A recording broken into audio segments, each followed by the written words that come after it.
मित्रांनो नमस्कार. एक छोटंसं उदाहरण सांगतो. समजा एक गुजराती किंवा जैन समाजाची लोक आहेत, त्यांना मच्छी खाणारे आवडत नाही, दारू पिणारे आवडत नाही आणि मग ते नावं ठेवत असतात. पण जेव्हा आपण पडताळणी करतो तेव्हा असं कळतं की हॉटेलमध्ये सर्वाधिक बसणारे दारू पिणारे आणि कधी कधी नॉनव्हेज खाणारे याच समाजाचे बांधव असतात. आणि मग आपण तशा वेळी काय म्हणतो? आपण अशा वेळी असं म्हणतो की हम करे तो रास लीला, ओ करे तो कॅरेक्टर ढिला. आज महाराष्ट्राच्या राजकारणात काहीशी गोष्ट अशीच आहे. नमस्कार, मी अमित जोशी. वृत्त दिनांक डिजिटलच्या माध्यमातून आज बुधवार एखादा राजकीय विषय पण हलका फुलका असा घेऊन आलोय.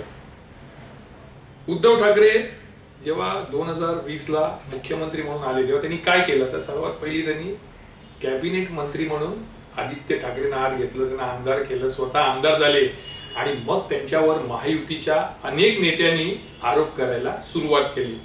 त्यांनी असं म्हटलं की ही घराणेशाही आहे. उद्धव ठाकरे स्वतःही झाले, मुलालाही आमदार केलं, म्हणजे ही घराणेशाही आहे. पण जर तुम्ही एकंदरीत महाराष्ट्राचा सगळा इतिहास बघितला, महायुतीचा बघितला, तर घराणेशाही त्यांच्याकडेच आहे. जर तुमच्याकडेही जर घराणेशाही आहे तर मग असं झालं की हम करे सो लास लीला और उद्धव ठाकरे करे तो उसका कॅरेक्टर ढिला. तुम्ही आज जर बघा, आता विधान परिषदेच्या 17 जागांसाठी निवडणूक घोषित झालेली आहे. अनेक उमेदवार आलेत. अगदी काही उमेदवार म्हणजे विक्रम काकडे सारखे तुम्ही बघाल. संजय काकडे कोण? भाजपचे.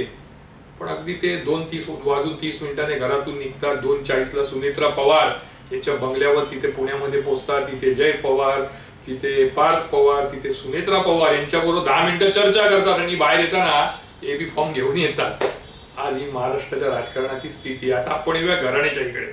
तुम्ही घराणेशाही एकंदरीत बघाल तर महाराष्ट्रामध्ये प्रत्येक नेत्याला असं वाटतं की आपला कार्यकर्ता कधीही मोठा होऊ नये, आपल्या हाताखाली काम करणारा पदाधिकारी आपल्या पुढे कधीच जाऊ नये. मग तो काय करतो? आपली मुलगी, आपला मुलगा, आपला भाऊ, आपली नणंद, आपली भावजय या लोकांना राजकारणात आणतो आणि मग त्यांना कसं पुढे करायचं, आमदारकी, खासदारकी, नगरसेवक, ग्रामपंचायतीचं, नगर परिषदेचं सदस्य कसं द्यायचं याकडे त्याचं अधिक लक्ष असतं. मला असं वाटतं अशी जर माणसं असतील तर त्यांनी उद्धव ठाकरेंवर आरोप करणं किंवा उद्धव ठाकरेंकडे बोट दाखवणं की ही घराणेशाही आहे ते सर्वात चुकीचं आहे.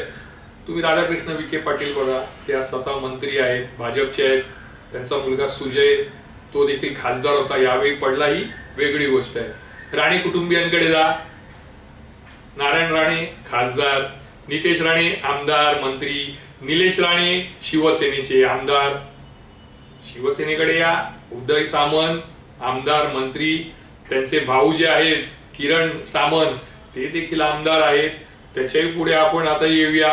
तुम्ही इतर म्हणजे चला बाकीचं सोडा, स्वतः आता तुम्ही शिंदेचं बघा. एकनाथ शिंदे आमदार आहेत, मंत्री आहेत. एकनाथ शिंदे यांचा जो मुलगा आहे डॉक्टर श्रीकांत शिंदे, ते कोण आहेत? तर ते देखील खासदार आहेत. आता येऊया तटकरेंकडे. तटकरे स्वतः खासदार आहेत. तटकरेंचा मुलगा आता अनिकेत तटकरे जो आहे तो आता विधान परिषदेसाठी उभा आहे, ते निवडून येणार आहे 100%. त्यांची मुलगी आहे, ती कोण आहे? आमदार आहे, मंत्री आहे. म्हणजे हे सर्व घराणेशाही प्रत्येक पक्षामध्ये आहे. तुम्ही भाजपमध्ये जा, घराणेशाही आहे. तुम्ही राष्ट्रवादी काँग्रेसमध्ये जा, अजितदादांच्या घराणेशाही आहे. तुम्ही काँग्रेसमध्ये जा, घराणेशाही आहे. तुम्ही शिंदेच्या शिवसेनेत जा, घराणेशाही आहे. प्रत्येक ठिकाणी घराणेशाही आहे. प्रत्येक नेत्याला वाटतं आपला मुलगा पुढे यावा.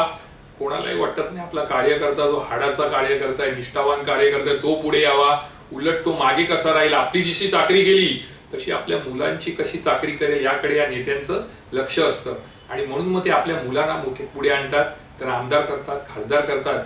जर तुम्ही स्वतः हे करतात तर मग तुम्ही उद्धव ठाकरे यांना असं म्हणायचं की तुम्ही घराणेशाही करता, तर हे सर्वात मोठी चूक आहे. राजकारणात घराणेशाहीच चालली आहे. राजकारणामध्ये संधी ही घराणेशाहीलाच मिळते. मग उद्धव ठाकरे असू दे, राज ठाकरे असू दे किंवा इतर असू दे, पण केवळ उद्धव ठाकरेंकडे बोट दाखवायचं आणि सांगायचं की आदित्य ठाकरेंना आमदार केलं, मंत्री केलं, ही घराणेशाही आहे. पण या सर्व महायुतीच्या नेत्यांनी किंवा पक्षांनी हे लक्षात ठेवलं पाहिजे किंवा एक बोट आपण आरोपाचं जेव्हा समोर करतो तेव्हा 3 बोटही आपल्या दिशेने असतात. आज ती स्थिती महायुतीची आहे. उद्धव ठाकरेंवर टीका करता करता, घराणेशाही म्हणता म्हणता ही सर्व मंडळी आज घराणेशाहीच्या उंबरठ्यावर उभी आहे. पण तरी देखील ते असं म्हणतात की हम करे सो रासलीला आणि उद्धव ठाकरे करे तो उसका कॅरेक्टर ढिला. मी अमित जोशी पुन्हा एकदा रविवारी एखादा नवा विषय घेऊन तुमच्या समोर येईन. तोपर्यंत तुमची रजा घेतो. जय हिंद, जय महाराष्ट्र.